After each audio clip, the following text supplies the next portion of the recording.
আমাদের পরিষ্কার পরিচ্ছন্নতা অভিযান ছিল উলিপুর পৌরসভা এবং হসপিটাল। দুর্ভাগ্যজনক হলেও সত্য যে অনেক দিন ধরে পৌরসভার রাস্তাঘাটগুলো ঠিকমতো পরিষ্কার করা হয়নি, ড্রেনেজ যে ব্যবস্থাপনা ছিল এটাকে ভালোভাবে কাজ করা হয়নি এবং হসপিটালের ভিতরেও পরিষ্কার পরিচ্ছন্নতার অবস্থা খুবই খারাপ ছিল। সো আপনারা নিশ্চয়ই দেখেছেন যে বাংলাদেশ জামায়াতে ইসলামের আমির ডাক্তার শফিকুর রহমান উনি ওনার নির্বাচনী আসন থেকে এটা শুরু করেছেন।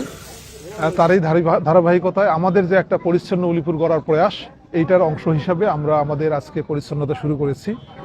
আমরা কয়েক শত ভলান্টিয়ার সকাল থেকে শুরু করে আমরা চেষ্টা করেছি গোটা পৌরসভার ভিতরে রাস্তাগুলো, ড্রেনেজগুলো, বিশেষ করে যেখান থেকে দুর্গন্ধ ছড়ায় এই জিনিসগুলো পরিষ্কার করতে।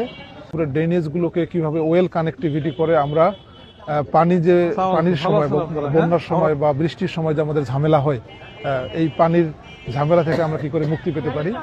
হসপিটাল আমরা পরিষ্কার করেছি এবং হসপিটালের যে সমস্যাগুলো আছে এগুলো আমরা আইডেন্টিফাই করে সেগুলো সমাধানের আমরা চেষ্টা করতেছি। আস্তে আস্তে আমরা উলিপুরে অন্যান্য যে বাজারগুলো আছে এই বাজারঘাটগুলোর মধ্যে পরিষ্কার পরিচ্ছন্নতা অভিযান চালাবো এবং এটা শুধু ওয়ান গোতে না, আমরা এটা মাঝে মাঝে করব। সকলে মিলে আমাদের বাজারগুলোকে আমরা কত সুন্দর করতে পারি এই বিউটিফিকেশনের একটা প্রজেক্ট নিয়ে আমরা কাজ করি। এটার বুদ্ধি উলিপুরটাকে পরিবর্তন করে দেওয়ার স্বপ্ন নিয়ে আমরা এখানে এসেছি। আমরা উলিপুরের মানুষদেরকে বলেছি যে আমরা উলিপুরটাকে বদলায় দিতে চাই, আমরা বদলানোর কাজ শুরু করেছি।